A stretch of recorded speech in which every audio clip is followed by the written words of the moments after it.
बॉलीवुड और super hero movies एक ऐसी कहानी जो शुरू तो हुई लेकिन कभी सही तरीके से आगे बढ़ ही नहीं पाई। जब भी हम सुपर हीरोज की बात करते हैं तो हमारे दिमाग में आते हैं मार्वल और डीसी के बड़े बड़े कैरेक्टर्स जो दुनिया भर की ऑडियंस के दिलों पर राज करते हैं। लेकिन जब बात होती है भारतीय सुपर हीरोज की तो या तो नॉस्टैल्जिया की एक लहर उठती है या फिर यह मजाक बन जाता है। बॉलीवुड में सुपर हीरो मूवीज की कहानी सिर्फ एक जॉनर का एक्सपेरिमेंट नहीं बल्कि एक कल्चरल स्ट्रगल भी है। आज से कुछ साल पहले जब कोई भी भारतीय सुपर हीरो मूवी आती थी तो लोग उसे एक नॉवेल्टी की तरह देखते थे। कोई मिल गया से लेकर कृष तक हमने देखा कि भारत में भी सुपर हीरोज की कहानियां बताई जा सकती हैं। लेकिन समस्या यह थी कि हम कभी भी एक पावरफुल, डीप और universally engaging super hero cinematic universe create नहीं कर पाए। आखिर क्यों? इसका जवाब 3 बड़े कारणों में छुपा है: ओरिजिनलिटी, एग्जीक्यूशन और मार्केट डायनामिक्स। बॉलीवुड हर बार या तो किसी वेस्टर्न सुपर हीरो फिल्म का कॉपी पेस्ट वर्जन बना देता है या फिर एक ऐसी ओवर टॉप फिल्म क्रिएट करता है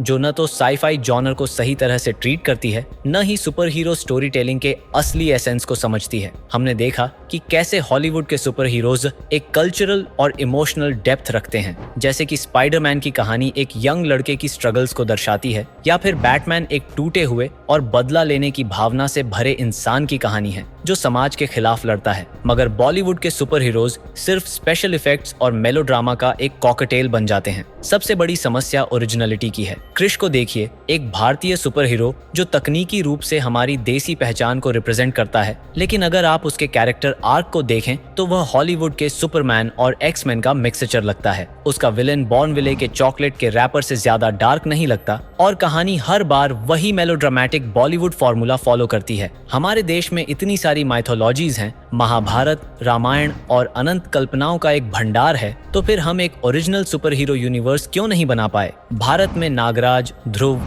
डोगा, परमाणु जैसे पॉपुलर कॉमिक कैरेक्टर्स हैं जो सालों से इंडियन ऑडियंस को एंटरटेन कर रहे हैं, मगर बॉलीवुड ने कभी इन पर फिल्म बनाने का रिस्क नहीं लिया। हॉलीवुड की हर सुपर हीरो फिल्म एक बैक स्टोरी, एक फिलॉसफी और एक इमोशनल कनेक्ट के साथ आती है, मगर बॉलीवुड सिर्फ शॉर्टकट लेता है और बिना ओरिजिनल बैक स्टोरी के एक कमर्शियल फिल्म बनाता है जिसमें एक्टर ही फिल्म का हीरो होता है, सुपर हीरो नहीं। जब भी बॉलीवुड एक सुपर हीरो फिल्म बनाता है तो या तो उसमें अनावश्यक रोमांस डाल दिया जाता है या फिर आइटम सॉन्ग्स और जबरदस्ती की कॉमेडी सीन डाल दिए जाते हैं। द्रोणा इसका परफेक्ट उदाहरण है, जिसमें एक्शन और वर्ल्ड बिल्डिंग के बजाय मेलोड्रामा और रैंडम सीजीआई इफेक्ट्स पर ज्यादा ध्यान दिया गया। ए फ्लाइंग जट, जो तकनीकी रूप से एक देसी सुपर हीरो मूवी थी, कॉमेडी और सटायर के बीच में अटक गई। अगर हम एक गंभीर सुपर हीरो यूनिवर्स बनाना चाहते हैं तो हमें स्टोरी टेलिंग, डायरेक्शन और कैरेक्टर डेवलपमेंट पर ध्यान देना होगा, सिर्फ विजुअल इफेक्ट्स पर नहीं। हॉलीवुड की सुपर हीरो फिल्में अपने कैरेक्टर्स के इमोशनल आर्क को इतनी गहराई से एक्सप्लोर करती हैं कि ऑडियंस को उनसे कनेक्ट करने में आसानी होती है।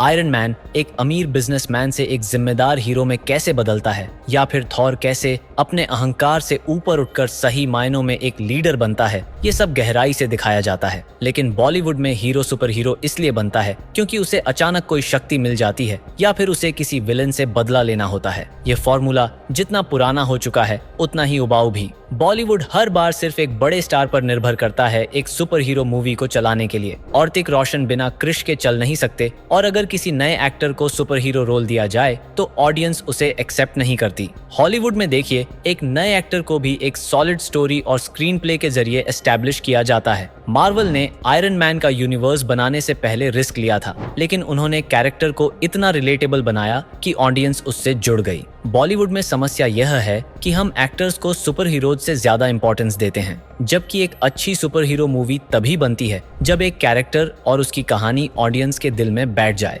इसका मतलब यह नहीं है कि हम एक अच्छी सुपर हीरो यूनिवर्स नहीं बना सकते। अगर हम अपनी माइथोलॉजीज का सही तरीके से इस्तेमाल करें तो हमारे पास डीसी और मार्वल से भी ज्यादा पावरफुल कहानियां हो सकती हैं। महाभारत में जितने भी वॉरियर्स और देवता हैं, उन्हें अगर एक मॉडर्न सुपर हीरो यूनिवर्स में अडेप्ट किया जाए तो वह दुनिया भर की ऑडियंस के लिए एक नए सिनेमैटिक एक्सपीरियंस का दरवाजा खोल सकता है। हमें बस एक स्ट्रॉन्ग विजन, अच्छे राइटर्स और डायरेक्टर्स की जरूरत है जो सुपर हीरो जॉनर को सिर्फ एक पॉपकॉर्न मसाला फिल्म न बनाकर एक कल्चरल और सिनेमैटिक मास्टरपीस में बदल सकें। आने वाले दिनों में बहुत सी भारतीय सुपर हीरो मूवीज अनाउंस की गई हैं, जैसे कि शक्तिमान और कल की यूनिवर्स, लेकिन यह देखना दिलचस्प होगा कि क्या बॉलीवुड आखिरकार एक ऐसा super hero cinematic universe create कर सकता है जो ग्लोबल स्टेज पर कॉम्पीट कर सके। क्योंकि जब तक हम सिर्फ कॉपी पेस्ट करते रहेंगे और ऑडियंस की इंटेलिजेंस को अंडर एस्टिमेट करते रहेंगे, तब तक हम एक भी आइकॉनिक सुपर हीरो फ्रेंचाइजी नहीं बना सकेंगे। तो सवाल यह है,